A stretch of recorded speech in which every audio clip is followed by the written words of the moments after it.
Let's be honest, around the world, feelings about America are a bit mixed, with some loving it for defending freedom and democracy, others hating it for overthrowing governments, and other foreign intervention with, shall we say, suboptimal outcomes for, well, anyone really. However, even in the nations most hostile to America, the populace still fell in love with Captain America, as portrayed by Chris Evans. For he was indeed a good man, and personified the very best of American ideals, to the point where Captain America now is an A-list character worldwide, something which was unthinkable prior to the release of the first Avenger. It would appear that Anthony Mackie missed the significance of that movie though, for he seems to have a very different idea of what America is, and he spoke out of turn to illustrate just that. And that could hit the upcoming Captain America Brave New World like a ton of bricks. Let's dive in.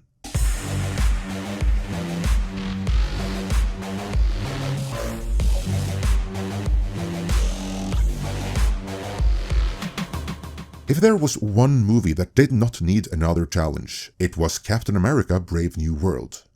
It has already been delayed by a year, as evident by that the fast food tie-in campaign actually was released a year ago, and the movie was delayed by that much because they've reshot it several times over now, at great expense, and they may even be doing reshoots still as we speak. And they had to do all of that because the core concept of the movie was an ideologically driven, unworkable mess that never should have been greenlit in the first place.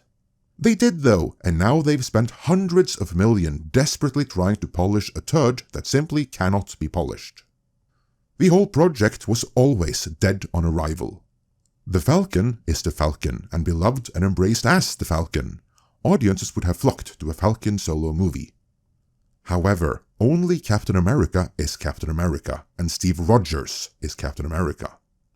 One of the greatest mistakes in Marvel history is this mantle strategy, this belief that if they just take the superficial paraphernalia of a beloved character and slap that on a different, and usually more diverse character, audiences will embrace this new Frankenstein character as much as they did the original. This belief was never anything other than a belief, and one unsupported by data. On the contrary, the data clearly shows that the failure rate here is nigh on 100%.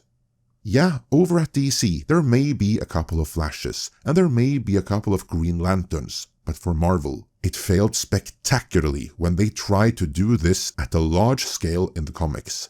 And now, with Captain America, it will fail even more spectacularly on the big screen. Beyond the mantle strategy though, although that is a pretty major thing, this whole movie was always, allegedly, a January 6th tale, a thinly veiled criticism of Trump from a hyper-partisan Democrat point of view. A view that was resoundingly crushed in the election a few months ago, something which led to even more desperate last-minute rewrites and reshoots on the movie. So, if there was one movie that did not need another challenge, it was this one. Alas, that is exactly what Anthony Mackie himself saw fit to give it, and he did so by speaking out of turn. He actually did that in Rome a little while ago, but now is when his comment went viral, so now is when this latest PR disaster struck, even closer to the movie's opening. What is it that he said? Well, it was this. For me, Captain America represents a lot of different things, and I don't think the term, America should be one of those representations. Like, it's about... Are you really retarded? A man who keeps his word, who has honor, dignity, and integrity. Someone who is trustworthy and dependable. It's kind of... This is kind of like a... Let's repeat that, with an emphasis on the problem here. Captain America represents a lot of different things, and I don't think the term America should be one of those representations. The movie is about a man who keeps his word, who has honor, dignity, and integrity, someone who is trustworthy and dependable.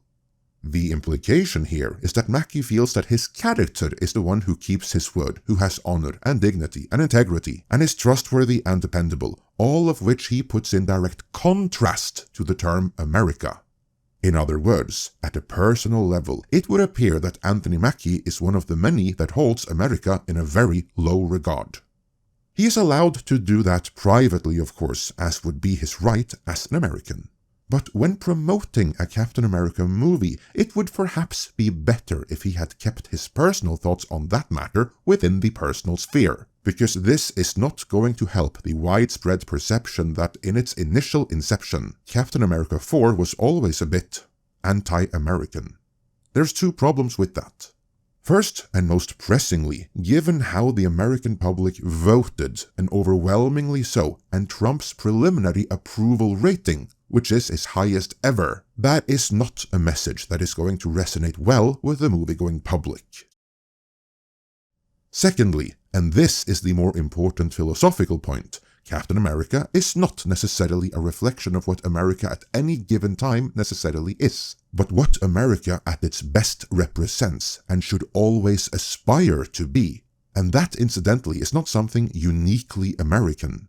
No, that is something universally humanist, which is why Captain America resonated so much around the world, even in nations that aren't necessarily fans of America as a general thing. Captain America didn't win over the hearts and minds of the world because he went around telling people to do better, like Mackie's Captain America. No, it was because Steve Rogers' Captain America was a good man who fought for what was right, and no matter the flag, language, or culture, there's something universal and aspiring about that. And that is what makes Captain America click. So will this movie be universal and aspiring? I somehow doubt that. And I also doubt that no matter how many hundreds of millions they have sunk into reshooting this, that there was ever any way to salvage it. They were always throwing good money after bad, and Anthony Mackie, however inadvertently it may have been, just threw some more of the studio's money on the bonfire. As we saw in our recent video on how even Bob Iger is kissing the ring, Hollywood is trying to change and get back in sync with the audience. But for this particular movie, there might be no salvation. I've certainly not heard any optimism coming from the studio about it, which does not bode well for the movie's overall chances. So, do you think Anthony Mackie just hurt the movie's chances at the box office? Or are there already so many obstacles facing it that this won't make any difference? And do you even intend to see the movie? Let me know your thoughts on all of this in the comments.